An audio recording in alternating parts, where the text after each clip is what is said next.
반갑습니다. 제가 오늘 맡은 주제는 장로교회론과 회중교회론의 차이인데요. 그 순서를 조금 바꿔서 장로교회와 회중교회 차이론을 먼저 다루고, 그 다음에 제가 다룰 거는 주로 이제 회중교회에 관한 것인데, 그 회중교회가 우리 목회에 어떻게 실질적으로 반영이 되고 또는 좀 참고가 될 수 있는 것인지, 특히 이제 존 오웬을 중심으로 그렇게 다루도록 하겠습니다. 순서가 조금 바뀌는 게 좋겠다 생각해서 그렇게 했습니다. 제가 이제 이번 시간에, 첫 번째 시간에 다룰 주제가 이제 장로교회와 회중교회의 차이인데요. 참고로 저는 이제 장로교 목사고, 장로교가 당연히 가장 성경에 부합하다는 정치 원리, 교회 정치 원리라고 생각하는 겁니다. 그렇기 때문에 이제 회중교회와 장로교회를 이제 소위 말하는 객관적으로 볼 수는 없죠. 왜냐하면 저는 장로교 제도가 옳다고 보는 사람이니까, 그죠? 그럼에도 불구하고 우리가 아무리 옳다고 하지만 상대방이 틀렸다고 했을 때도 제대로 틀렸다 이야기해야 되지, 뭐 회중교회라고 무조건 나쁘다, 회중교회는 절대 뭐 해서는 안 된다, 이런 식으로 가는 거는 이제 곤란한 거죠. 나쁘면 어디가 성경에 근거해서 틀리다, 그러니까 상대방이 잘못하다 하더라도 예의 바르게 비판하는 것도 사실, 또는 정확하게 비판하는 것도 중요하니까. 그래서 제가 이 강의를 준비하면서 이렇게 정확한 차이가 뭔지, 그리고 정확하게 왜 잘못됐는지를 한번 좀 생각해 보고자 합니다. 근데 왜 제가 먼저 이렇게 이야기하냐면, 이 회중교회를 했을 때 많은 사람들이 좀 부정확한 지식을 좀 많이 갖고 있는 것 같아요. 여기서 왜냐하면 회중교회도 여러 가지 종류들이 많기 때문에 정확하게 회중교회를 했을 때 어느 회중교회냐 했을 때, 제가 다루는 회중교회는 17세기 영국과 미국이 영미에서 형성되었던, 그러니까 시기적으로는 16, 17세기, 장소적으로는 영국과 미국에 있었던 특정 회중교회를 지칭합니다. 여기서 이제 우리 한국어에 좀 아쉬움이 있는데요. 영어는 분명하죠. 왜냐하면 영어는 이제 그 회중교회를 했을 때 컨그리게이션리스트 하면은 대문자로 써버려요. 그러니까 대문자니까 이거는 어떤 특정한 고유한 회중교회를 말하는구나 알 수 있는데, 우리는 회중교회 하면 이게 구별이 전혀 되지 않지 않습니까? 대문자가 없으니까. 그러니까 여기서 말하는 것은 16, 17세기에 영미에 있었던 특정한 그 회중교회를 말하는 것이다. 기억해 주시기 바랍니다. 그리고 사실은 이게 이제 비교하기가 쉽지 않은데, 왜냐면 오늘날에도 장로교가 이전에 있었던 모습들을 이제 상당히 이제 많이 잃어버렸단 말이에요. 그래서 장로교도 굉장히 많이 바뀌어졌고, 회중교회는 훨씬 더, 사실은 이제 거의 회중교회 주류는 이상하게 변질이 돼버렸습니다. 그래서 예를 들어서 오늘날 회중교회는 엄밀히 말하면 없습니다. 16, 17세기 말하는 그 회중교회는. 대표적으로 이제 그 교회가 이제 교회 이름 좀 바꿔서 오늘날 같은 경우는 유나이티드 처치 오브 크라이스트, 이제 그리스도 연합교회 이렇게 쓰고 있는데, 이 교회는 글쎄요, 우리 시각으로 보면 교회라고 할 수 있을지, 뭐 거기 가보면 이제 불교도 뭐 있고 막 이렇게 있습니다. 예를 들어서 뭐 하나님 어머니라 하기도 하고 막 이상하거든요. 그러니까 별의별 게 다 들어와 있어요. 그러니까 이게 비교 자체가 이제 불가능한 거죠, 오늘날에는. 그래서 지금 제가 비교하는 것은 16, 17세기에 쓰던 특정한 장로주의와 회중교회를 비교하는 것이다를 기억해 주시면 감사하겠습니다. 그 다음에 이제 16, 17세기에 있었던, 이제 주로 이제 17세기죠. 17세기에 있었던 그것조차 둘을 비교하는 것도 그렇게 쉽지가 않아요. 왜 쉽지가 않냐면요. 어떤 관점에 따라 틀릴 수 있습니다. 그러니까 오늘의 관점에서 보면은 회중교회는 무조건 틀린 거예요, 제가 봐도. 그러나 그 당시에는 진리를 알아가는 과정에 있었습니다. 그러니까 어느 게 정답이라는 것이 없는 상황 속에서 개혁파 신학자들이 성경을 가지고 열띤 신학적 토론하는 시기였단 말이에요. 그런데 이제 다수는 장로교를 따랐지만 또 소수는 또 회중교를 따랐단 말이에요.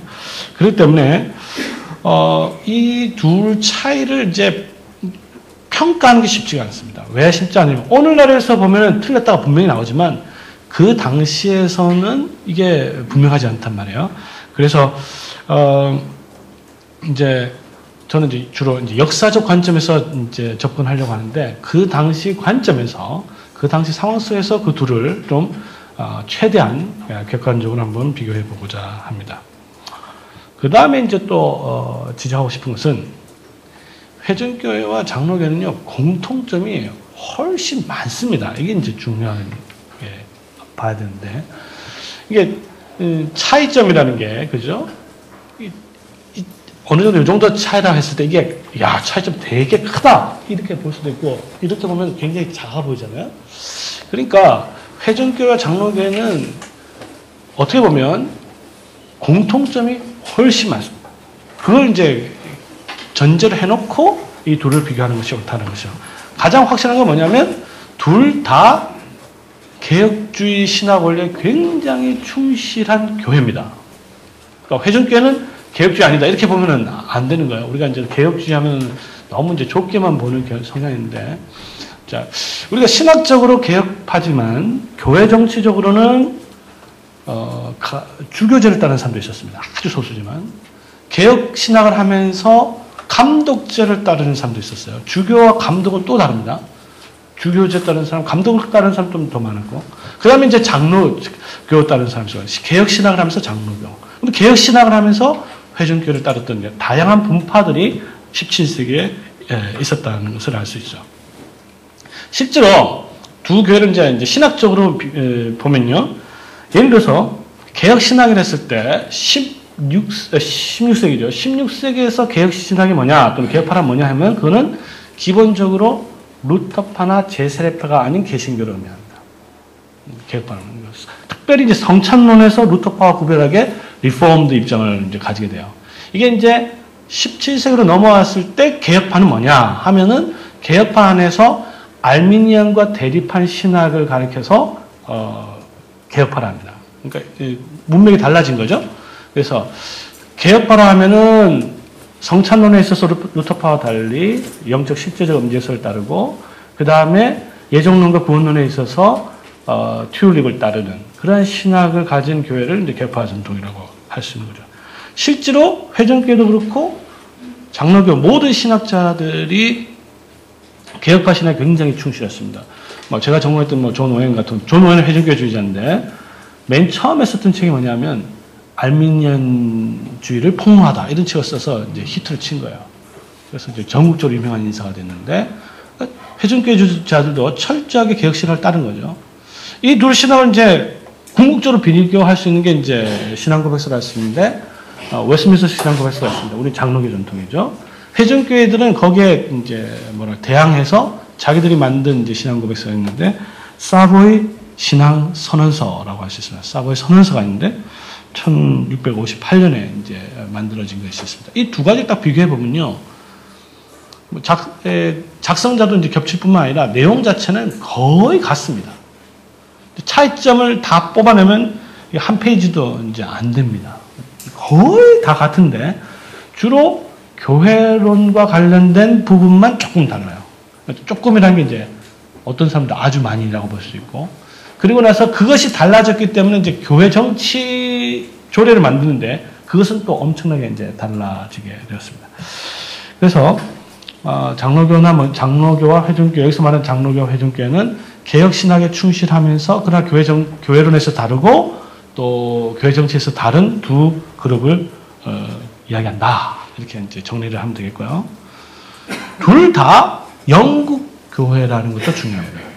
이들은요, 모든 소속된 사람들, 지도자들이 영국교회 전통에 따라서, 즉 주교제를 따라서 다 안수받은 사람들이에요. 노회에서 안수받은 사람 아무도 없습니다. 주교가 안수를 해서 서품성사죠. 해서 사제로 서품받은 사람들이고, 다음에 자신들이 스스로가 영국교회의 성직자라고 생각했고 영국의 신자라고 생각했고, 그러니까 영국교회인들이에요. 그래서 박해를 받았다. 네덜란드 떠나고 이제 미국을 떠나도 자기는 영국교회를 버린 게 아니라 그곳에 가서도 영국교회를 세우려고 했습니다. 둘 다. 그래서 이들은 따라서 개혁된, 리폼드된, 또는 퓨리파이드된, 깨끗하게 된 영국교회를 세우려고 하였던 것이죠. 자, 근데 이렇게 이제 신학적으로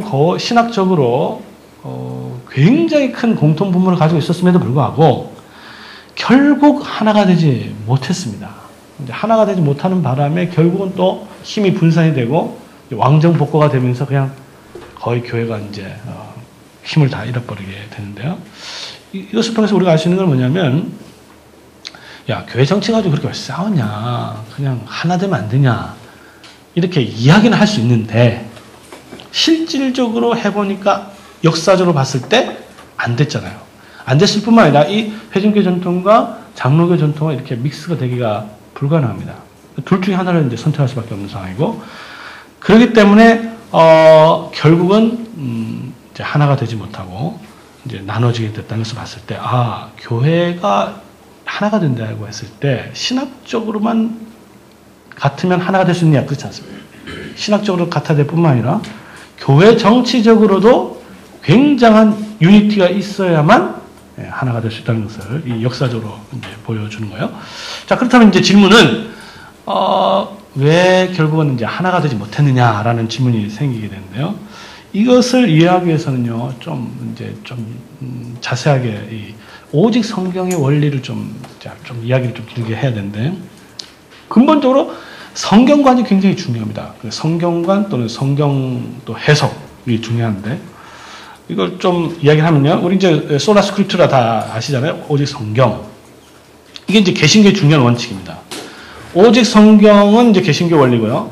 그러면 로마 가톨릭 원리는 성경 플러스 전통이잖아요. 그러니까 로마 가톨릭은 교회를 세울 때 성경과 전통 위에 세우려고 했고, 개신교는 성경 위에서만, 오직 성경 위에서만 교회를 세우려고 했습니다. 그러니까 교회가 같을 수가 당연히 없죠. 안 그렇습니까? 그렇죠? 자, 그래서 이제 개신교와 로마 가톨릭이 이제 같이 될 수 없는 거예요. 그거는 근본적으로 뭐가 다르기 때문에 성경관이 완전히 다른 것이죠.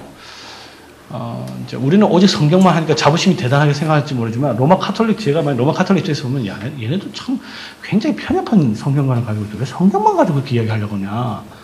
너네 성경만 가지고 다 할 수 있냐? 뭐 이렇게 이야기할 수 있는 거거든요. 좀 이상하지만, 여러분 느낌이 어떻습니까? 성경만 붙들어야 된다 그러면, 그런데 우리 스스로는 성경만 붙으니까 하는 말씀 듣고 신앙이 좋다 이렇게 생각하지만, 로마 가톨릭 쪽 입장, 또 다른 입장에서 보면, 쟤네들은 좀 편협해. 이런 생각이 드는 거죠. 어쨌든. 근데, 그것은 사실은 우리가 오직 성경을 잘못해서 하는 것도 있습니다. 그건 뭐냐면, 개신교는, 모든 개신교는 오직 성경이라는 그 솔라 스크립트를 받아들였음에도 불구하고 그러면 하나가 됐느냐? 하나가 안 됐습니다. 다 아시죠? 나눠졌단 말이에요. 근데 그 나눠진 이유는 오직 성경에 대한 이해도 또 달라진 거야. 예를 들어서 제세례파는 오직 성경을 제외한 모든 교회 전통을 다 없애는 게 오직 성경이라고 생각했습니다. 대표적으로 유아세례, 성경이 있어요, 없어요? 없잖아요. 그럼 없애버린 거죠. 아주 간단하게.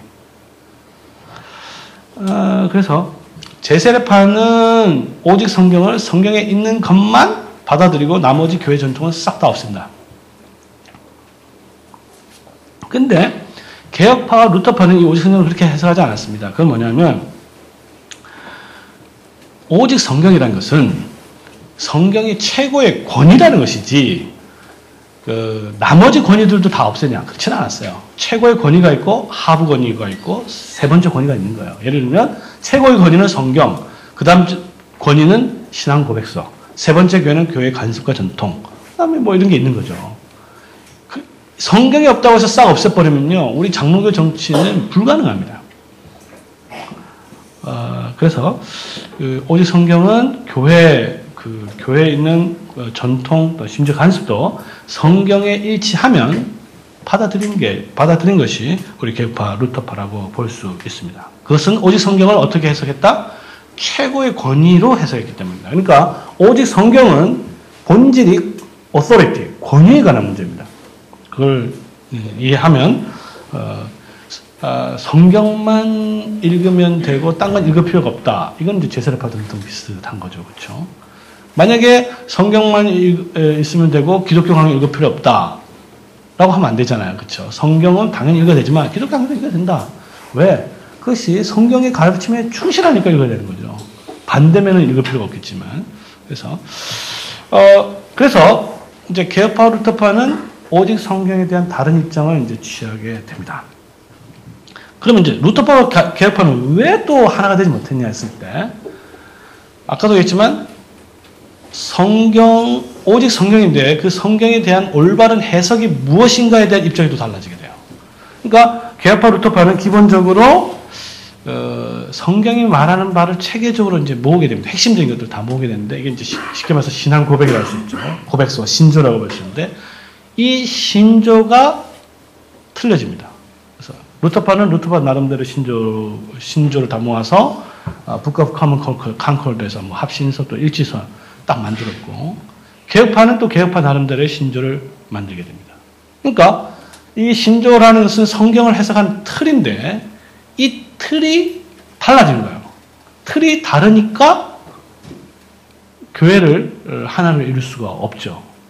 예를 들면 이제 이렇게 볼 수 있습니다. 아까도 얘기했지만 개혁파 루터파의 핵심적 차이 중에 하나가 이제 성찬론인데, 자, 성찬론이 다르다는 건 뭘 의미합니까? 성찬론이 다르다는 것은 그리스도의 몸에 대한 이해가 다른 거죠. 핵심이 그리스도의 몸에 대해서 다르다는 것은 그리스도에 대한 이해가 다르다는 거죠. 그리스도에 대한 이해가 다른 것은 그리스도의 몸이 교회니까 교회에 대한 이해가 다른 것이죠. 그럼 어떻게 됩니까? 하나된 교회를 이룰 수가 없게 되는 것이죠. 그렇게 된 겁니다. 그래서 이제 루터파는 자기들끼리 모여서 또 합심서라는 신앙 고백서를 다 모아서 딱 고정된 틀을 가지고 있었습니다. 그래서 그 위에 교회를 세운 거예요.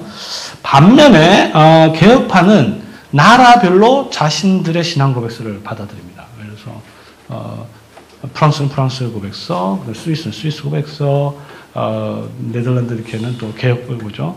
벨직 컨페션, 스코틀랜드 컨페션 이렇게 받습니다. 그러니까 나라별로 개혁파들은 신앙 고백서를 받으니까 어떻게 돼요?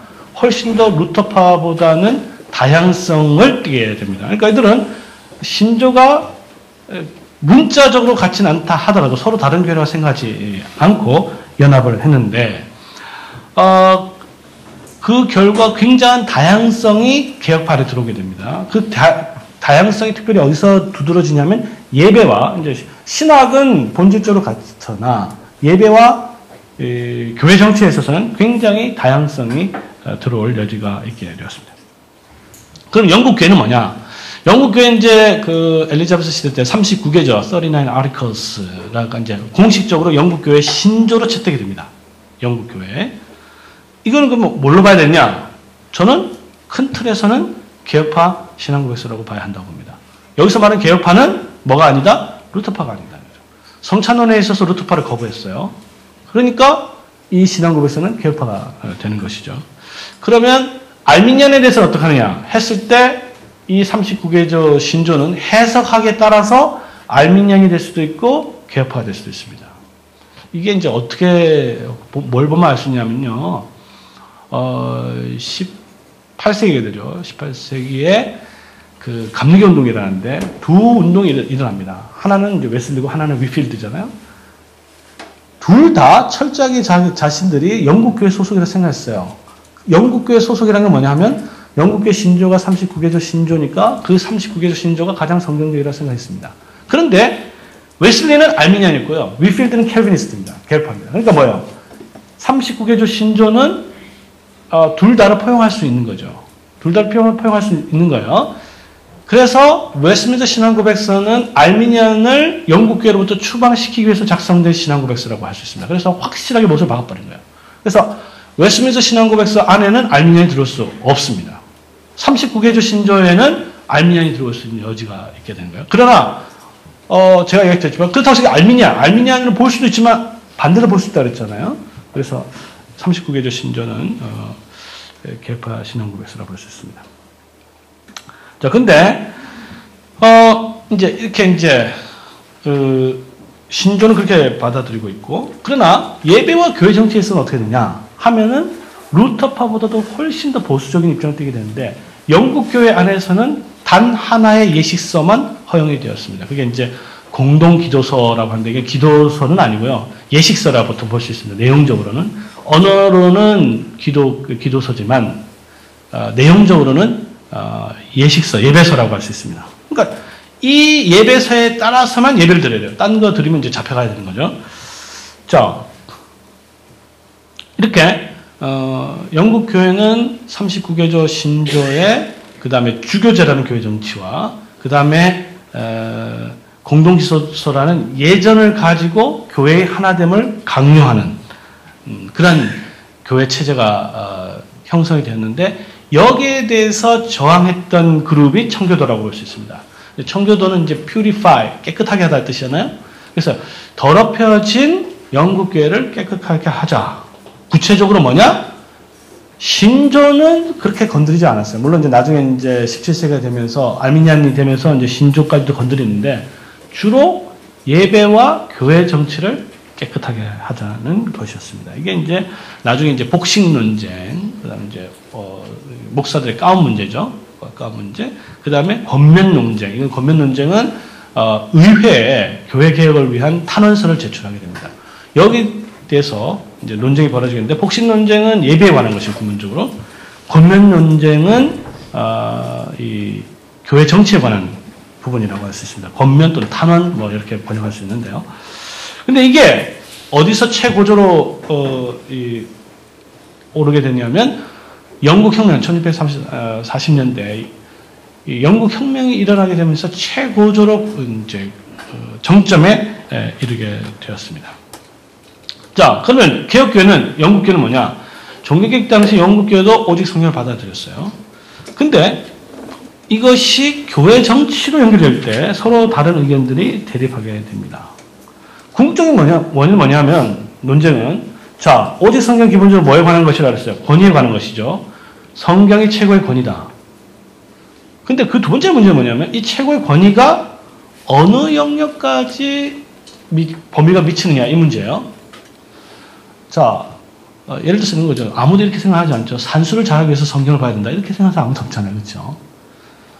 자, 근데 조금 더 이제 들어가게 되면 교회 이 건물이죠. 이 교회당 건물을 잘 세우기 위해서는 그러면 성경을 봐야 되느냐? 그건 또 아닐 수 있을 것 같기도 하고 또 성경을 그래도 최소한 좀 알아야 되지 않나 이런 생각도 들죠. 자, 국교의 입장은 이렇습니다. 성경은 교회의 본질적인 것에 관해서는 규범적이다. 그러나 교회의 안녕에 관한 것 또는 웰빙에 관한 것, 빙과 웰빙으로 구별하는데요. 본질이 있고 비본질이 아니고 웰빙은 참 번역하기 힘든데 그래서 안녕이라고 저는 번역하는데 튼튼함이에요. 그러니까 발음이 있고 튼튼함이 있는 겁니다.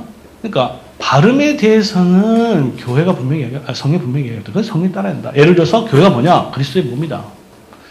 교회 머리는 그리스도다. 이거는 뭐 성경이 분명히 이야기하고 있는 거잖아요. 교회가 뭐냐? 성령께서 거하신 전이다. 이거는 성경의 권위가 확실하다. 그런데 교회를 어떻게 다스려야 되느냐? 여기에 대해서까지 성경의 권위를 받아들여야 되냐? 그거는 아니지 않느냐? 상황에 따라 역사적 배경에 따라 달라지는 거 아니냐? 구약 시대가 다르고 신약 시대가 다르고 그러면 영국 교회도 다르고 이런 입장이 대립하게 됩니다. 여기에 대해서 청교도들은 무슨 소리냐? 성경을 왜 그렇게 성경의 권위를 그렇게 협소하게 보느냐? 성경은 교회의 본질적인 것뿐만 아니라 교회의 중요한 모든 것에 관해서도 권위를 가진다. 그러면 교회 정치도 예배도 성경의 지도를 받아야 된다. 국교도는 그렇지는 않다. 오직 성경을 너무 그렇게 보지 마라.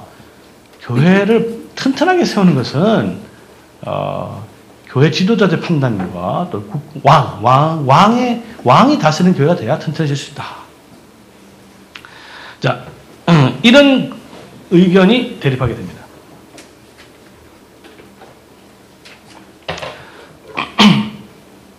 그 다음에 이제 청교도들이 이렇게 오직 성경을 이제 안녕에 관한 부분까지도 영향을 미치는 오직 성경을 받아들였잖아요. 그러면 이것을 받아들였으면 또 교회가 하나가 되는데 또 하나가 되지 못합니다. 그러니까 청교도 안에 소위 장로교와 회중교회가 나눠지게 되는 거죠. 그러니까 청교도들은 교회 예배와 정치가 성경의 명시적 가르침에 따라야 된다. 그래서 이제 예배에 관해서는 이제 전문적인 테크니컬 term으로 regulative principle, 규범적 원리라는 말을 씁니다. 규범적 원칙. 그러니까 예배에 대해서는 규범적 원칙에 따라서 해야 된다. 성경이 명시적으로 한 것을 우리가 따라야 된다. 후자에 대해서는 jus divinum이라는 단어를 씁니다. 신법에 따라야 된다. 하나님이 정하신 법에 따라서 교회가 세워져야 된다. 이 말은 뭐냐면요. 교회를 세울 때 인간, 여기서 말하는 인간 교회입니다. 교회가 세운 법에 따라서 세우는 것이 아니고 하나님께서 정하신 법에 따라서 세워진다. 이 원칙을 따르는 거예요. 아까도 얘기했죠. 오직 성경의 원칙을 어디까지 정의시켰기 때문에 교회의 웰빙까지도 정의시켰기 때문입니다. 그래서 청교도들은 성경의 범위가 교회의 전 생활 영역까지도 미쳐야 된다고 본 거예요. 근데 왜 두 교회가 그러면 하나가 되지 못했느냐? 그리고 아까도 했죠. 오직 성경 원리 받아들였고 로마 카톨릭 거부했고 또 오직 성경을 또 개혁파 원리에 따라 받아들였고 더 나아가서 교회 정치에 관해서 유스 디비눔까지 받아들였는데 신법을 받아들였는데 왜 하나 되지 못하냐면 그 하나님께서 정하신 법에 따른 교회 정치가 그럼 뭐냐? 라고 했을 때 달라져 버린 거예요. 이게 같았으면 교회가 하나가 되어서 아마 영국 교회가 오늘날 가장 힘 있는 기업교회가 됐을 수도 있었는데 이게 달라져 버린 거예요. 달라진 이유는 성경에 대한 해석이 달랐기 때문입니다. 그럼 왜 성경 해석이 달라졌냐 하면 이건 참 이제 여기서부터는 정말로 복잡합니다. 여기서부터는 이제 각 성경 구절 하나만 가지고 전부 다 이렇게 대립을 하게 되었는데요. 중요한 차이점 중에 하나는 본성의 빛, 주로 이제 이성이라고 할 수 있는데 이 여기서 말하는 이성은 하나님께서 주신 선물로서의 이성을 말합니다. 본성의 빛에 대한 이해가 달랐어요. 이 본성의 빛이라는 단어는 웨스민스터 신앙고백서의 두 번째 나오는 단어인데요. 1장 1절에 두 번째 나오는 단어가 본성의 빛입니다. Although the light of the nature 이렇게 시작하는데요. 근데 장로교주의자들은 이 회중교회주의자들보다 이것을 보다 적극적으로 받아들입니다. 그러니까 이성의 빛에 따른 것도 하나님께서 정하신 법으로 보는 거예요. 우리 여러분 좀 생소할지 모르겠는데 성경에 명한 것뿐만 아니라 이성을 통해서도 이렇게 주로 이제 3단 문법에 해당합니다. 그것에 따른 진리도 하나님의 진리라는 개념을 받아들여요. 여러분 좀 감이 안 잡혔을 수도 있는데 구체적으로 예를 들면 이겁니다. 교회의 결정은 다수결의 원칙에 따를 수밖에 없다. 이렇게 되는 거예요. 그러니까 이렇게 되는 거예요. 교회도 하나의 모임이다. 교회도 하나의 모임이다. 이 모임은 모든 모임은 다수결 원리에 따를 수밖에 없다. 교회 문제를 해결하길 수밖에 없기 위해서는. 따라서 교회도 뭐요? 다수결의 원리에 따라야 된다. 이제 그게 이제 하나의 원리죠. 근데 교회도 또 다시 또 이게 또 다른 겁니다. 교회는 하나의 모임이다. 근데 모든 모임에는 소수파의 상소의 권리와 그것을 허용한다.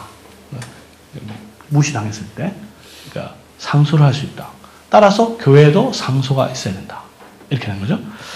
그러면 이제 요게 되면 뭐가 또 이제 결론이 나오냐면 따라서 다수결의 원리도 맞고 이제 교회가 하나의 모임이라면 다수결의 원리도 맞고 상소의 원리가 가능한 것은 뭐냐면 하회와 상회가 존재해야 된다. 이렇게 결론이 나오는 거예요. 필연적 이제 논리가 되는 거죠. 이것도 하나님께서 정하신 법이라고 이렇게 해석을 하였습니다. 그러니까 사실은 우리가 지금 갖고 있는 노회 제도를 성경만 가지고 증명하는 것은 굉장히 쉽지 않은 작업입니다, 사실. 우리 너무나 이게 더 성경에 일치한다 이렇게 쉽게 말을 할 수 있는데 회중교회 주저를 이렇게 조목조목 따져들잖아요. 그게 성경에 어딨냐 해버리면요, 굉장히 답변하기가 쉽지 않아요. 그래서 장로교주의자들이 이렇게 받아들인 오직 성경의 원리 중에 신법을 이야기할 때 본성의 빛을 굉장히 강조하는 것을 보게 됩니다. 예를 들어서 노회가 성경에 있느냐? 대표적인 성경 구절, 근거 구절은 이제 사도행전 15장 예루살렘 공회 아니겠어요? 이것도요 그렇게 쉬운 게 아니에요. 자, 성경에 있으니까 해야 됩니까? 예를 들어서 뭐 예수님께서 무리를 걸었으니까 우리도 걸어야 된다 이렇게 생각하는 사람 아무도 없잖아요, 그렇죠? 뭐 성경에서 방언을 했으니까 우리도 해야 된다 이렇게 생각하는 사람도 여기는 거의 없으시죠? 그러니까 성경에 있으니까 하나의 모범이 우리가 따라야 될 규범이 될 수 있느냐. 이것도 굉장히, 규범이 될 수 있게 해서 그럼 뭐가 필요하냐. 이게 이제 아주 또 어려운 문제입니다. 그러니까 장로교는 이 사도행전의 15장을 가지고 특수한 예를 가지고 이성적 해석을 해서 그것을 하나의 규범으로까지 이제 발전시키면서 이것이 하나님께서 정하신 교회 체제다 이렇게 얘기를 하는데, 회중교는 야 그건 너네들 너무 나갔다. 예를 들어서 예루살렘 공예가 노예냐? 오늘 우리 장로교가 갖고 있는 노예하고는 완전히 다른 모임이죠. 거기는 적어도 그게 우리의 모범이 되기 쉽지 않은 이유 중에 하나 뭐냐면, 예루살렘 공예를 갖다 누가 주도를 했습니까? 사도들 했잖아요. 근데 오늘 사도가 없는데 어떻게 왜 그걸 따라야 되냐 이렇게 이야기하시는 거죠. 또 예루살렘 공예는 사실 상설 모임도 아니고 일회성 모임이에요. 그러니까 자기들끼리 어떤 문제가 생겨서 모인 거지, 그게 오늘날 노예처럼 딱 이제 상설 조직이 딱 되어가지고 이렇게 한 거 아니지 않느냐. 이렇게 보면은 이제 장로교들에게 굉장히 또 수수해 몰릴 수 있는 거죠. 그러니까 회중교회는 성경에 대해서 제가 보기에는 최대한 무조건 문자주의자는 아닙니다. 좀 더 장로교에 비해서 문자적 해석을 시도를 합니다. 장로교는 거기에 대해서 조금 더 성경에 굉장히 충실하면서도 이성적 해석을 시도하는 것을 보게 됩니다. 그래서 장로교 주자들은 회중교회자들이 너네 성경을 너무 문자적으로 해석한다. 그리고 그 당시 상황과 오늘날 상황을 가지고 이 차이를 너무 무시한다. 우리가 차이가 있으니까 이 차이가 있음에도 불구하고 그 예루살렘 공예라든지 성경인 것을 충분히 오늘날에도 적용시킬 수 있도록 해석해야 된다라고 보는 입장이 장로의 입장이라고 볼 수 있었습니다. 자, 그러면 이러한 이제 해석적 틀들이 그럼 구체적으로 교회와 교회 정치 어떻게 이제 달라지는 걸 좀 보게 되는데, 이제 교회를 보자 이거죠. 교회가 뭐냐? 성경 아무리 봐도 없습니다. 뭐 있긴 있는데, 이제 여기서 있다는 것은 이제 교회란 이러한 것이다. 교회는 이렇게 다스린다. 이런 거 없잖아요. 왜? 성경 교회법이 아니잖아요. 그러니까 성경 하나의 계시를 주었었으니까 이 계시를 이제 해석을 해야 되는데, 이 해석에 대해서 이 해석들이 이제 서로 달라지게 된 거죠. 그러니까 체계적으로 어떤 개념을 갖기가 쉽지 않습니다. 근데 종교개혁의 결과로서 이제 정해진 건 뭐냐면, 분명해진 거는 소위 가시적 교회와 불가시적 교회가 나눠지게 됩니다. 구분됩니다. 물론 이제 제세례파 같은 경우에는 이제 불가시적 교회를 받아들이지는 않아요. 물론 이제 불가시적 교회 용어도 굉장히 이제 혼란을 주는데, 뭐 교회가 그럼 무슨 투명 인간처럼 안 보이냐 하면 이게 이상하시잖아요. 그러니까 제세파교에서 컨그레이션, 개체 교회, 뭐 세곡 교회, 뭐 이런 구체적인 교회만 존재하는 것이지 전 세계적인 카톨릭 교회는 존재하지 않는다. 이렇게 이야기를 했습니다. 반면에 이제 로마 카톨릭은 좀 이제 교회라는 것은 하나밖에 없고, 그 교회는 온 세계 이제 통괄하고 있는 로마 카톨릭 교회죠. 머리가 하나이고 가식 머리가 하나인 로마 교황이 전 세계를 다스리고 있으니 하나의 교회, 실제적으로 가시로 존재하는 한 교회가 로마 카톨릭 교회입니다. 자, 이제 가시적 교회에서 이제 논쟁이 되는 문제는 뭐냐면, 개체 교회와 이 보편 교회, 카톨릭 교회 또는 보편적 교회의 관계를 설정하는 것인데, 가시적 교회에 대한 웨스민스터 신앙 고백서를 보면요, 이렇게 되어 있습니다. 거기 보기에 나와 있는데, 가시적 교회는 이 또한 복음의 시대에 있어서 카톨릭 혹은 보편적 교회인데, 온 세상에서 참된 종교를 고백하는, 여기서 고백이라는 단어 중요합니다. 고백하는. 선택된 자들이 아니에요. 선택자는 불가시적 카톨릭 교회고, 고백하는 것은 가시적 카톨릭 교회입니다. 그 자녀들과 그들의 자녀로 구성이 됩니다. 그리고 이 교회는 그리스도 왕국이와 하나님의 집이요 가족이며 이곳 밖에는 구원의 통상적 가능성은 존재하지 않는다. 이게 이제 가시적 카톨릭 교회입니다. 그러면 여기까지는 뭐 회중교회들도 그렇게 뭐 차이가 없을 수 있는데 그 다음 두 번째 가보면요. 이 보편적 가시적 교회에 그리스도는 이 세상 산 날 동안 그리고 세상 끝날까지 성도를 모으고 완전하게 하기 위해서 직분과 말씀과 하나님의 규례들을 맡기셨다. 그리고 당신의 약속에 따라 그리고 당신 자신의 임재와 성령님에 의해서 그것들을 이 교회에 효과적이 되게 하셨다. 자, 이제 이걸 보면 이제 웨스민스터 신앙 고백서를 보면요, 이게 보면 뭐 말이 맞는 것 같기도 하고 틀린 것 같기도 하고 무슨 말인지 잘 모르겠는데 그렇기 때문에 목사의 역할이 굉장히 중요합니다. 이거를 쉽게 가르쳐야 돼요. 자, 예수님께서 이 열쇠를 너에게 맡긴다. 천국 열쇠 맡긴다. 자, 열쇠를 맡겼어요. 누구에게 맡겼습니까? 자, 이러면 이제 웨스민스터 신앙 고백서에 따르면 어디예요? 어떤 교회? 방금 읽었잖아요. 가시적 교회 중에서도 카톨릭 교회예요? 개체 교회예요? 카톨릭 교회죠. 맞습니까? 맞잖아요. 여기 나와 있잖아요.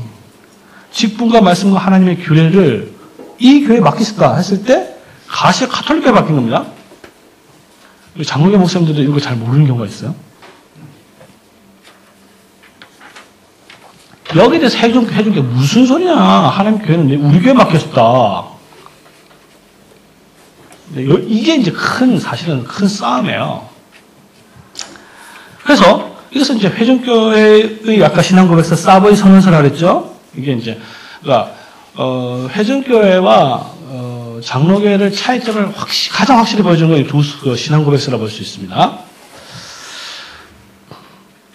사보이 선언 보면요, 교회론 다룰 그 항목을 보면 불가시적 카톨릭 교회는 똑같아요. 차이점은 전혀 없습니다. 가시적 카톨릭부터는 달라요. 그거부터 이제 내용을 수정하는데, 사보이 선언은요, 어떻게 되냐면, 여기서 말하는 카톨릭, 가시적 카톨릭 그 자체는 존재하지 않는다고 봅니다. 그건 뭐냐면, 소위 말하는 가시적 카톨릭 교회는 개체 교회들을 그냥 전부 다 모아놓은 집합으로 보는 거예요. 같이 그냥 모인 거지, 그 가시적 교회에 무슨 하나님께서 직분을 맡기고, 거기다가 성례를 맡기고, 하나님의 말씀 맡기고, 이런 거 없다는 거예요. 그러니까, 더 나아가서 직분과 말씀과 규례들을 이 가시적 교회에 맡기셨다? 그런 거 없다는 거죠. 그것은 하나님께서 직접 개체교회에 맡기셨다. 그리고 이 개체교회야말로 주님께서 세우신 유일한 교회로 봅니다. 그 다음에 노회, 상회, 이거는 인간이 만든 거라고 본 거예요. 장로교회는 그것도 신법에 따라서, 유스 디비눔 기억하시죠? 신법에 따라 하나님께서 정하신 제도라 본 거고, 회중교회는 그거는 인간이 만든 거다. 이렇게 본 거죠. 그래서 장로교는 가시적 카톨릭 교회도 하나의 실체로 봅니다. 하나님께서 세례를 이 교회에 맡긴 거예요. 또 성찬도 거기에 맡긴 거고. 그러나 회중교회는 아까도 말했지만 개체교회에 맡긴 걸 보는 거죠. 자, 그래서 장로교 주의자들은요, 카톨릭 교회, 가시적 카톨릭 교회가 이제 하나의 큰 교회고, 개체교회는 그 교회 한 부분으로 보게 되는 겁니다. 그래서 직분이나 규례들 이런 것들은요, 1차적으로 카톨릭 교회에 속해 있고, 2차적으로 개체교회에 전달된 걸로 보는 거예요. 그래서 세례를 받는다. 세례가 뭡니까? 세례 표는 뭐죠? 죄 씻음을 받아서 그리스도와 연합이 되어서 교회의 회원이 되는 거거든요. 교회의 회원이 될 때 어느 교회 회원이 되는 겁니까, 이게? 장로교는 가시적 교회 회원, 카톨릭 교회, 하나된 교회, 그리스도 몸이 교회로 연합된 걸 1차적으로 그렇게 보이고, 2차적으로 개체교회로 되는 걸 보는 거예요. 근데 회중교회는 그런 거 없으니까 개체교회로 이제 회원이 되는 걸로 보는 거죠. 목사 안수를 받는다. 장로교 원리에 따르면 목사는 보편적 카톨릭 교회의 목사가 되는 거죠. 그래서 말씀이 사역자가 돼서 어디를 가든지 그 교회 가서 목회를 할 수 있는 거죠.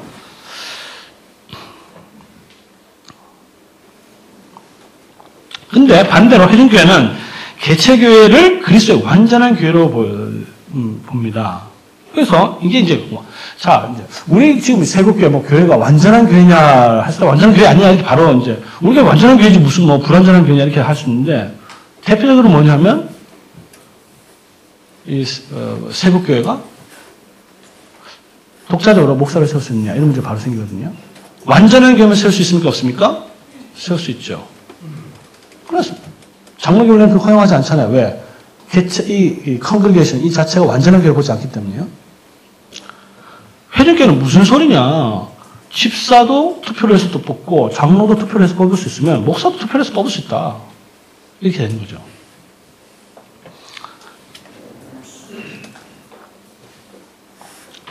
물론 회중교회도 다른 교회와 연합 협력해서 그렇게 할 수 있다고 보았지만 그것이 필수적으로 보질 않습니다. 회중교회는 독자적으로 할 수도 있고 그 다음에 다른 교회 연합해서 할 수도 있고 그러나 그것이 필수적으로 보지 않기 때문에 왜? 그것은 개체교회야말로 그리스도께서 세우신 완전한 교회를 보기 때문에 그래서 우리 목사님들이 우리 교회가 정말 장로교 원칙에 따르면 우리 교회가 완전한 교회냐 했을 때 답은 아니다 라고 하는 게 맞는 거죠. 아니라고 생각해야 노예 필요성이 생긴 겁니다.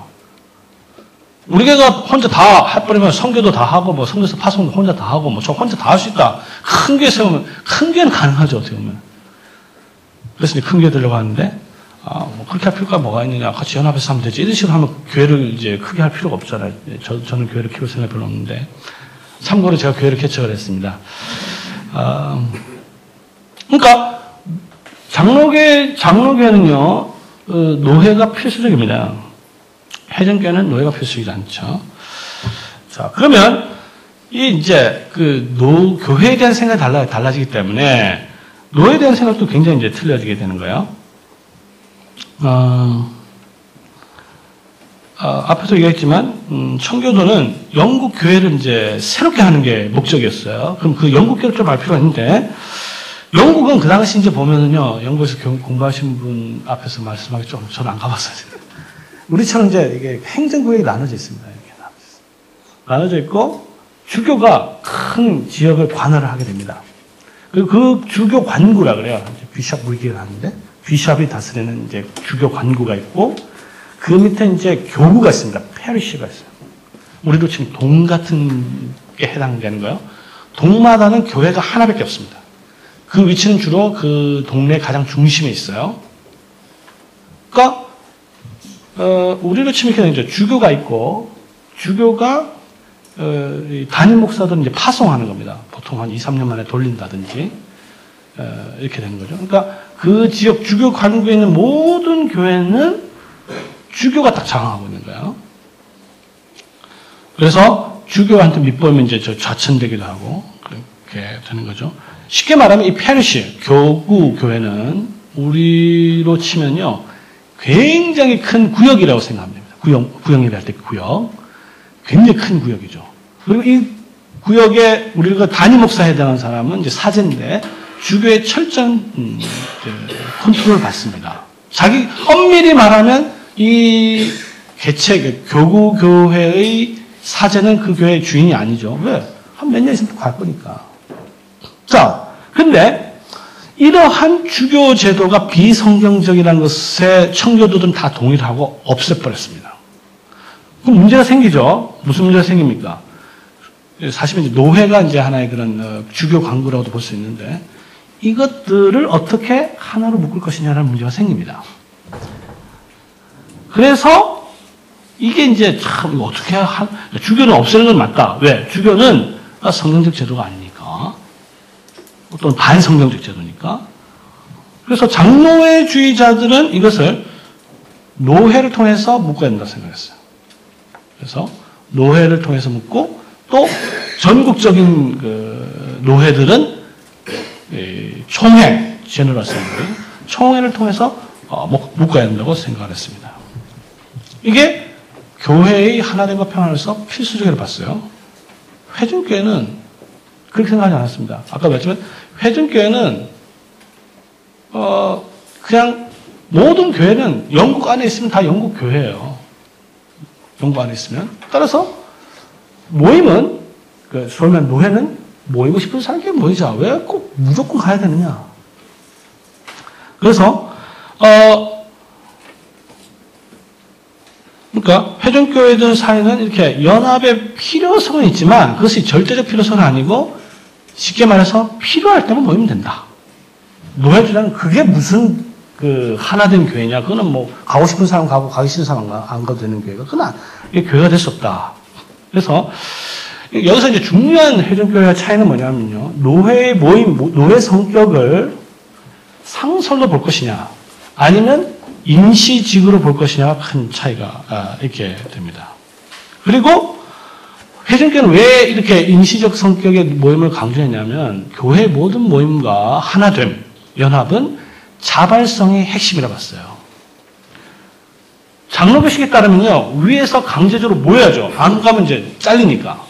그게 무슨 교회 하나됨이냐. 그게 어떤 영적인 통치라고 할 수 있느냐. 진정으로 교회의 하나됨이라는 것은 자발적으로 가고 싶게 만들어서 같이 모여서 서로가 유익을 누리고 그렇게 해야 된다. 그렇게 해야 교회가 아름다운 모임을 할 수 있다. 이렇게 본 거예요. 그래서 회중교회와 장로교의 근본적 차이 중에 하나는 이 노회 모임을 상설로 볼 것이냐 임시로 볼 것이냐가 중요한 거고요. 그 다음에 또 중요한 차이는 뭐냐면 개체교회와 노회와의 관계입니다. 개체교회. 여기서 이제 아까 말했지만 이성의 판단이 굉장히 중요한 역할을 해요. 자, 교회 하나가 있고 개체교회 하나가 있고 여러 교회가 모여서 노회가 있습니다. 자, 이 두 사이 관계가 어떤 관계가 돼야 될까요? 우리가 생각엔 당연히 노회가 여러 교회가 모였으니까 개체교회 하나보다는 더 높다 이런 생각이 들죠. 이게 이성적 판단이라는 거야. 그래서 회중교회는 야 너네는 왜 이렇게 이성적으로 성경을 보냐. 어디 성경에 그런 게 어딨냐. 이렇게 보는 거죠. 개체교회 아까 뭐라 했어요? 완전한 주님의 교회라면 이거나 교회가 여러 개 모였거나 이건 똑같다는 거예요. 그래서 회중교회에 따르면 이 개체교회와 노예 관계는 동등합니다. 모여서 결정을 하잖아요. 노회 결정을 이 개체교회가 따를 수도 있고 안 따를 수도 있는 거죠. 딱 들어보고 저거 하면 참 좋겠다 하면 따르면 되는 거고 따르기 싫다? 안 따르면 되는 거죠. 뭐 이런 거 한번 예를 들어볼까요? 뭐 우리 장로교지만 대표적인 이런 게 있어요. 우리 장로교는 다 뭐가 있냐면요. 그 총회 기념주일 같은 거 있죠. 그죠? 농어촌 성교육주일. 자, 총회에서 결정했습니다. 자, 저 결정했으니까 무조건 따라야 된다 생각하는 사람 여기 아무도 안 계시죠? 그럼 헌금해야 되잖아요. 딱 판단해보고, 저거 따르면 좋겠네? 그래서, 농어촌, 우리 아는 장로님 저기 농촌에 있으니까 도와줘야 되지. 한번 하는 거고. 뭐, 이번엔 재정도 뭐 별로 어렵고 하니까 안 해도 돼요. 이게 바로 회중교회 원리예요. 그러니까 우리는 사실은 장로교회에 있으면서도 회중교회적인 원리가 이제 들어와 있는 거죠. 그러니까 이게 이제 좀 이제 격기로 빠지는데 이걸 방지하기 위해서는요, 총회가 결정을 하면 제대로 해야 됩니다. 무조건 그냥 해놓고 보면 알아서 해라. 이걸 하니까 문제죠. 만약에 총회가 결정하고 결정 따르지 않은 거 하면 출교시켜버리든지, 안 그래요? 따르지 않으면. 그것도 아니고 이것도 아니고 하니까 막 결정만 막 해놓고, 그럼 해놓고 나서 결정하는 사람도 따라야 되는 사람 아무도 없습니다. 거기 결정하는 사람도 안 하거든요, 사실. 격기로 좀 나갔는데. 그러니까, 아까도 했지만, 노회 성격을 임시로 볼 것이냐, 상설로 볼 것이냐.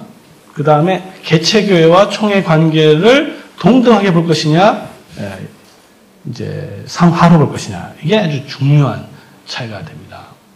근데, 회중교회는요, 기본적으로 전국적인 큰 총회적인 모임도 중요하다 봤어요. 그러나, 그건 역시 마찬가지로 그것은 한마디로 말하면, 대회로 봅니다. 그러니까 상회와 하회로 보는 게 아니고 소회와 대회로 봅니다. 그럼 어떻게 돼요? 전국적 모임 필요하면 전국에 있는 모임 광고를 쫙 하는 거죠.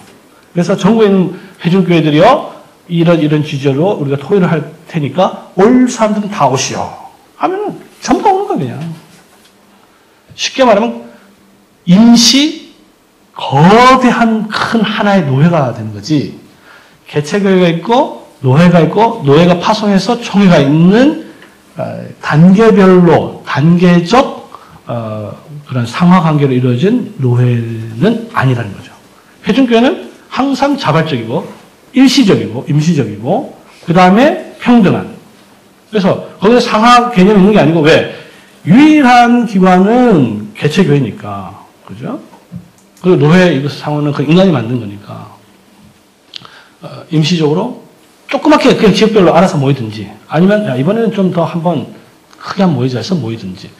그래서 대표적으로 그렇게 모인 유일한 첫 모임이 뭐냐면 사보이 모임이었습니다. 그러니까 사보이 모임 때 이것도 마찬가지예요. 노회 뭐 총대 대표 이런 식으로 모인 게 아니고 전국적으로 광고 딱 한 다음에 모일 사람 모여라. 다 모인 거예요. 다.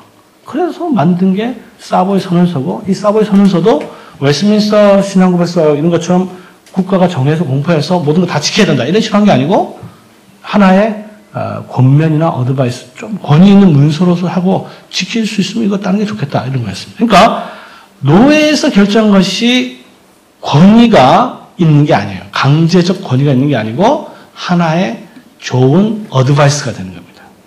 그것을 따라야 되느냐 안 따라야 되느냐는 개교회가 결정하는데 그 이유는 개교회만이 그리스도께서 세우신 유일한 기관이라고 본 거죠.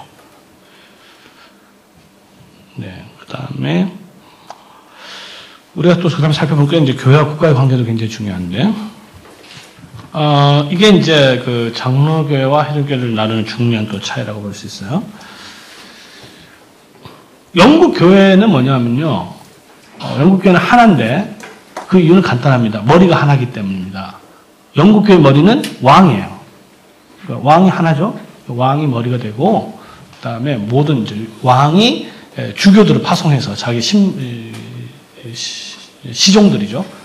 전국에 파송해서 하나의 교회를 세운 게 이제 영국 교회인데, 그래서 이게 이제 하나의 이제 국가교회라고 할 수 있는 내셔널 처치라고 할 수 있는데, 장로회주의자들 이 국가교회 자체를 반대하지 않습니다. 그러나 장로회주의자들 반대하는 건 뭐냐면 아까 계층도 있잖아요. 개체교회, 노회, 총회. 이게 이제 인정을 한 거죠. 주교제는 이것들이 전부 다 한 사람에 의해서 다스려집니다. 개체교회는 사제, 소위 말하는 노회는 주교, 그 다음에 최고 전국 모임은 왕. 한 사람이죠, 다? 여기에 대해서 노회는 장노회라고 하는데 여기서 말하는 노회는 장로회에서 장로는 장로를 말한 게 아니고 노회를 가리킨 거예요. 교회의 모든 모임은 회를 통해서 한 사람에서 다스리는 게 아니라 회를 통해서 다스려진다. 이게 장로의 아주 중요한 원리입니다. 그러니까 개척회는 뭘 통해서? 당회를 통해서. 노회는 노회를 통해서. 총회는 회를 통해서 다스립니다. 한 사람이 아니고. 자, 그러니까 장로교를 따르면요, 영국 교회가 존재합니까? 존재하지 않습니까? 존재합니다. 그런데 회중교회들은요, 영국 교회라는 개념을 전혀 달리 이해합니다. 그건 뭐냐면, 회중교회에 따르면 영국 교회는 영국 안에 있는 개체 교회들의 모임. 이게 영국 교회예요. 이게 조금 또 감이 안 잡힐 수 있는데, 자, 보세요. 한국 교회가 존재합니까? 존재하지 않습니까? 존재하지 않습니까? 존재합니까? 그래? 자, 보세요. 근데 한국 장로교는 존재할까요? 존재하지 않을까요? 한때 존재했었습니다. 하나로 있을 때. 지금은 대한예수장로회 고신은 있어요. 그건 분명히 있는 거죠. 대한예수 고신. 합동, 합신. 구체적으로 존재하는 겁니다. 아시겠어요? 근데 오늘날 더 이상 한국 장로교가 존재하냐 했을 때 그건 좀 생각해 볼 여지가 있는 거죠. 그래서 저는 한국 교회를 위해서 기도하는 사람 보면 참 뭘 위해서 기도할까 정말 이제 궁금한 경우가 있어요. 한국 교회가 도대체 뭐냐? 순복음교회를 다 포함한 한국 교회인지 이단까지 포함하는 건지 구체적인 실체가 없는 거잖아요. 회전교회는 한국 교회는 없는 거예요. 당연히. 한국교회라는 것은 한국 안에 있는 교회들, 약간 개별적 교회들의 모임이 있는 거지, 그걸 통틀은 무슨 한기총의 한국교회는 아니잖아요, 예를 들면. 그렇죠. 혹시 또 여기 한기총에서 오신 분 계신지 잘 모르겠네요. 죄송합니다, 그분 있어요. 네. 자, 그러니까 이 국가와 교회 관계가 굉장히 이제 중요해집니다. 여기서 이제 두 교파는요, 기본적으로 에라스투스주의를 이제 배격합니다. 그건 확실해요. 근데 이 에라스투스주의도 굉장히 큰 하나의 세력이었습니다. 근데 이것도 무시할 수 없는 게 뭐냐면요. 자, 교회를 어떻게 세워야 되냐? 왕이 다스린다. 성경이 있습니까? 없습니까? 있잖아요. 대표적인 게 뭡니까? 구약 이스라엘은 전부 다 왕이 다스렸어요. 그렇죠? 시편에 보세요. 시편에 보면 왕에 대한 찬송, 왕이 다스리고 뭐죠? 왕이 있을 때 왕은 뭐 nursing father다. 교회를 보호하고, 그죠? 이단들을 배격하고, 그죠? 잡아놓고. 근데 에라스투스주의자는 교회 체제도 전적으로 국가가 결정해야 된다는 거예요. 여기 대해서 장로교주의자들은 국가가 그 정도까지 배려해서 안 된다. 국가가 할 수 있는 일은 뭐냐면 도와줄 수는 있다. 적극으로서 보호할 역할도 있다. 그리고 뭐 쉽게 말해서 목사 사례비도 줘야 된다. 이건 이제 장로교 입장입니다. 참된 교회를 서포트하고 지키고 이단으로부터 보호하는 이 모든 것들. 이것은 사실 칼빈의 생각이기도 하고. 그래서 장로교는요, 기본적으로 종교적 관용에 대해서 반대를 합니다. 국가교회를 옹호합니다. 오늘날에 이제 그런 사람들이 거의 없죠. 그러나 그 당시는 기본적으로 기독교 교회와 정치가 분리된 것이 아니었기 때문에 한 나라에는 한 종교만 있어야 된다고 생각했어요. 여기서 한 종교는 국가가 인정한 종교를 이야기합니다. 여기서 이제 종교적 관용은 조금 톨러런스하고 구별되어야 되는데, 톨러레이션은 제한적 자유입니다. 제한적 종교의 자유인데 국가법에 반하지만 예배만 드릴 수 있는 자유를 가르칠 때 쓰는 용어가 톨러레이션이야. 톨러런스는 그야말로 종교적 사이에 어떤 차별도 인정하지 않는 게 톨러런스입니다. 그러니까 기본적으로 이제 회중교회자들은 톨러레이션, 종교적 관용에 대해서 기본적으로 찬성하게 되죠. 그래서 국가가 거기까지는 간섭하면 안 된다라고 보는 거예요. 예를 들어서요, 이게 이제 어디서 나타나게 되냐면요, 웨스트민스터 신앙고백서 보면 국가와 교회, 저는 이 점에 있어서 사실 웨스트민스터 신앙고백서에 동의하지 않습니다. 예를 들어서 기독교 국가 대통령이죠. 이제 왕이 없으니까 대통령이 총회를 소집할 수 있느냐? 저는 없다고 생각하거든요. 웨스트민스터 신앙고백서는 할 수 있습니다. 그러니까 국가가 할 수 있는 일 중에 하나가 총회를, 공회를 소집하는 권한이 할 수도 있다 보는 거예요. 그 다음에 이단들을 갖다 박해하는 거 할 수 있다 보는 거예요. 신천지 완전히 감옥에 집어넣고 있는 거 있잖아요. 그렇게 할 수 있다 보는 거예요. 그래서 회전교회자들은 거기에 대해서 이제 반대적 입장, 종교적 관용을 이제 따르게 해야 됩니다.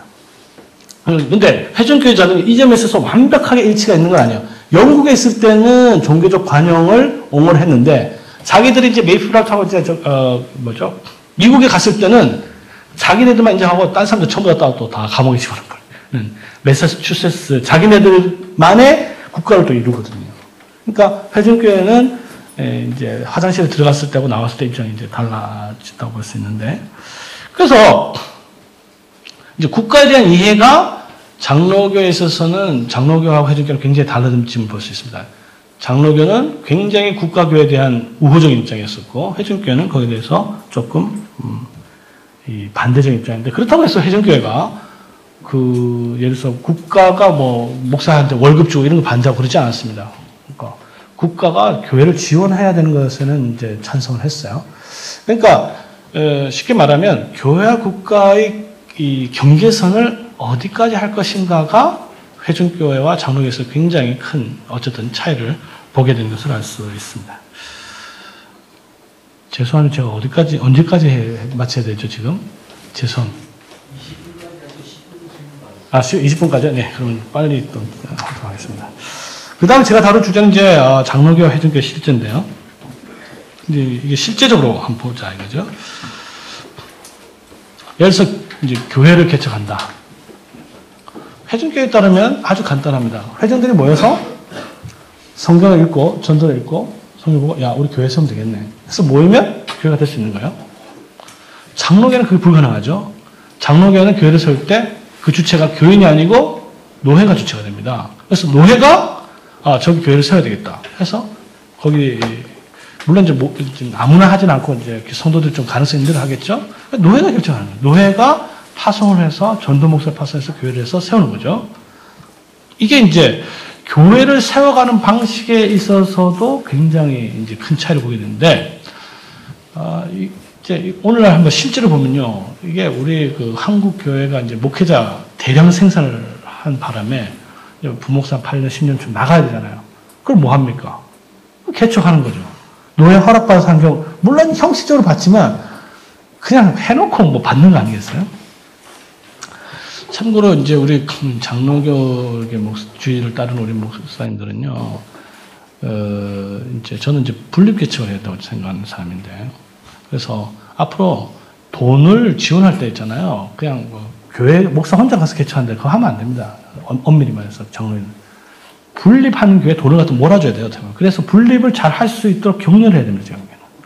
그렇지 않고 무조건 개척하는 사람들 지원하면요, 야 그냥 뭐 개척하는 사람들 무조건 가거든요. 그러면 이게 노예 정치가 될 수가 없어요. 그래서 앞으로 교회 돈을 좀 많이 좀 모아놨다가 돈도 없겠지만 모아놨으면 분립할 때 몰아서 교회를 잘 개척해서 하나씩 하나씩 교회를 튼튼하게 세우는 것이 중요하다. 참고로 그럼 저는 그대로 했느냐? 저는 그렇게 하지 않았습니다. 저도 역시 회중교회식으로 제가 그냥 개척해야 돼서부터 했는데 나중에 이제 보니까 이제 장로교회 원칙에 따라서 한 건 아니죠. 물론 나중에 형식적 절차는 다 봐봤지만 어쨌든 장로회가 교회를 세움에 있어서 그 원칙을 잘 살기 위해서는 그렇게 해야 된다는 것입니다.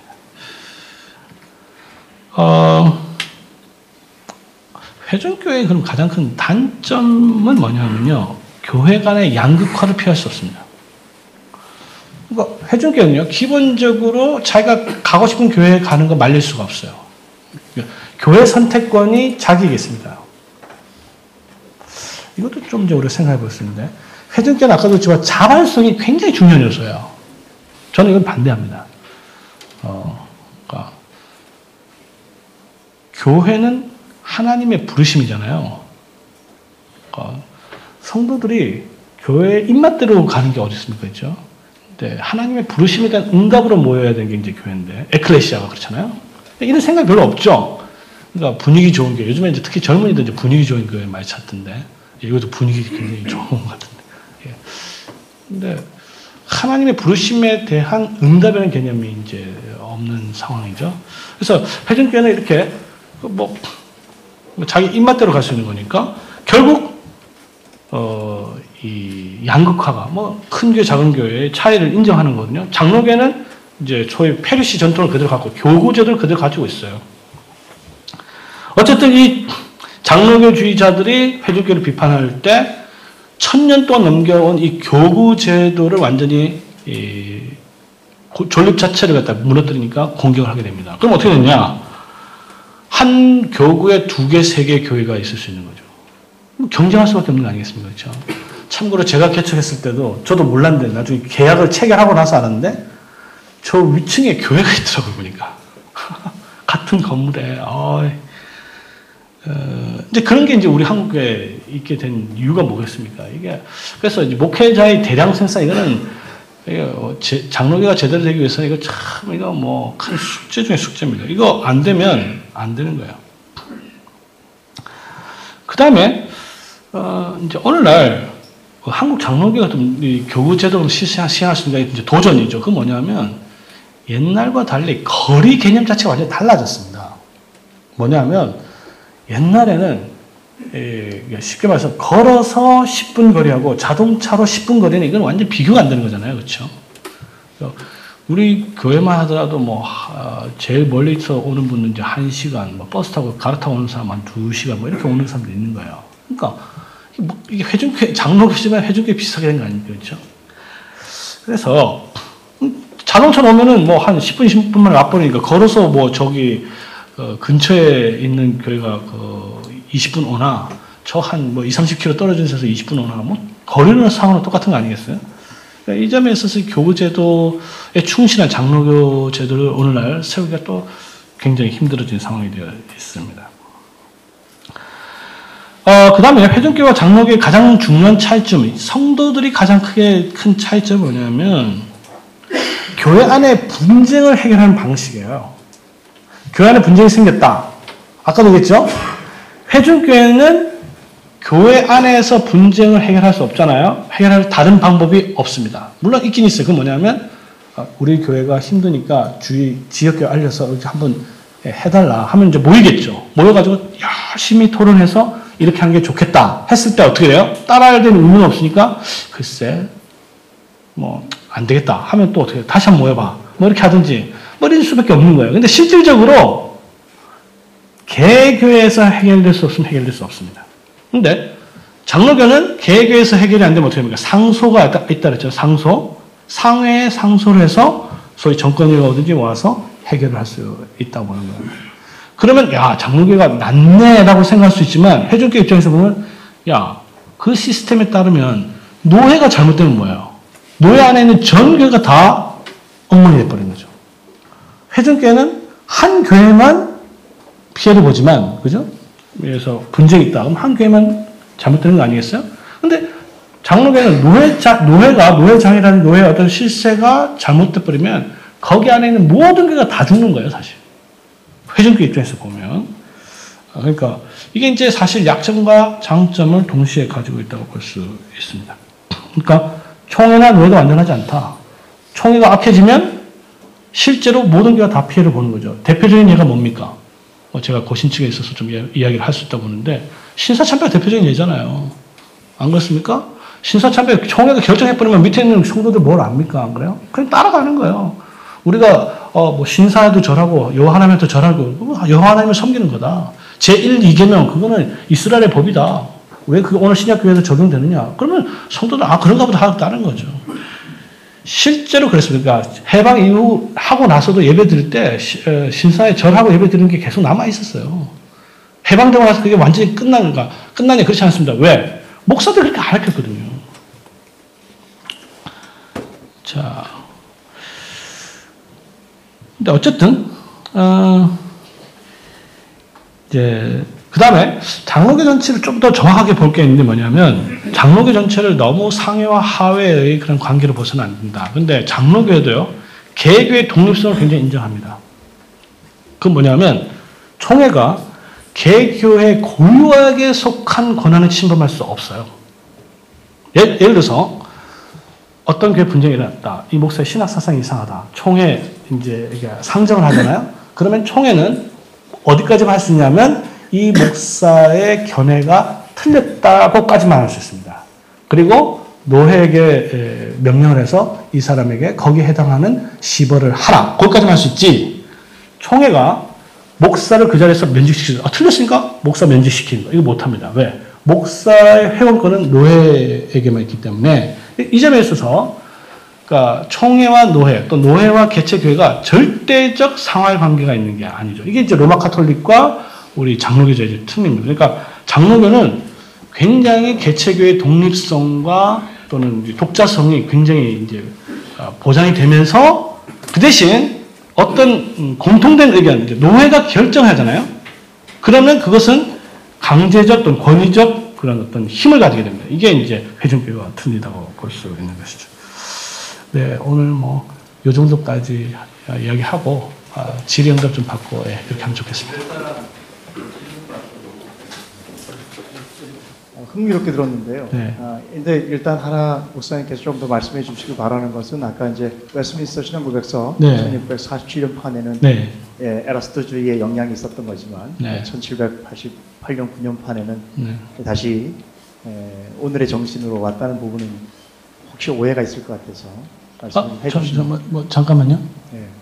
그 국가와 네. 교회의 관계에 있어서 네. 예, 원판 1647년판에서는 네. 말씀하신 대로 네. 에라스토적인 영향이 있었지만 네. 미국 장로교회 총회에서 그거 안 했죠. 예, 그 부분 맞습니다. 다시 회복이 됐던 부분 네. 말씀해 주셨으면 좋겠고요. 그거 네, 맞습니다. 예. 네, 요 하나만 이제 더 사실 지금 제가 들으면 좀 정리가 좀 되고 충격적이라고 생각하는 부분이 뭐냐면 네. 사실 이제 우리 장로교회 정신을 이야기할 때 박윤선 목사님 얘기하지 않습니까? 네. 박윤선 목사님의 헌법의 그 주석에 보면 노회와 네, 총회와의 맞습니다. 관계가 네, 그 관계를 사실은 상하로 보지 않냐고 네. 넓이로 해석을 네. 하고 있을 뿐만 아니라 노회의 성격을 상설화하지 않아서 네. 폐해가 아닌 파의 성격을 보고 있는데 네. 이런 성격이 혹시 회중주의의 영향을 받았다라고 하는 오해를 줄 수도 있지 않을까 생각되는데 어떻게 생각하세요? 그거는요, 아까도 했지만, 박유수 목사가 회전교회 영향을 받은 건 아니고, 미국 대륙의, 유럽 대륙의 영향을 받는, 개혁파, 그러니까 여기서 말하는 개혁파는 유럽 개혁파 영향을 받아서 이제 그런 개념이 오게 되고요. 제가 보기에는 노회와 총회, 그러니까 특별히 노회와 개교회는 상하의 개념이 맞습니다. 여기서 말하는 상하는 뭐냐면은, jurisdiction, 그러니까 사법적, 교리적 결정 말고, 사법적 결정권이 있으면 그건 상하로 보는 거예요. 그러니까 노회 결정이 어떤 이제 목사가 잘못했다 했을 때 노회가 치리할 수 있잖아요. 그러면 그 상하 관계가 되는 겁니다. 근데 아까도 이 상하 관계가 절대적 의미에서 상하 복종 관계로서의 상하 관계는 아니고 그럼에도 불구하고 개체교회는 나름대로의 고유한 권한이 이제 있는 거죠. 예를 들어서 이런 게 있습니다. 예를 들어서 정확하게 제가 이제 기억이 안 나는데, 예를 들면, 어떤 목사가 예를 들어서 이렇습니다. 어떤 결정을 했는데, 그럼 그 결정이 언제 효력이 정확하게 나타나냐 했을 때, 장로교 정치회는 반드시 그 교회에 가서 공포를 하는 순간에 그 효과가 나타납니다. 그러니까, 교인들에게 그걸 알리지 않고 자기들끼리 결정해버리면 그게 무효가 돼버리는 거예요. 예를 들면. 그러니까, 장로교 정통은 분명히 상하 관계가 있긴 하지만 그것을 서로 이렇게 견제하는 장치들이 굉장히 세밀하게 발달되어 있어요, 사실은. 그래서 저는 상하는 맞긴 맞습니다. 상회와 하회가 맞긴 하지만 이것을 너무 아까 수직적 개수적으로 봐서는 안 되고, 그렇다고 해서 이것을 광회와 이런 관계로 보는 것도 맞지는 않다고 봅니다, 개인적으로. 그래서 근데 그 박윤수 목사님은 왜 그렇게 했느냐? 그래서 이제 회전교에서 배울 수도 있다고 보는데 저는 그보다는 오히려 대륙의 전통을 받지 않나 이렇게 생각합니다.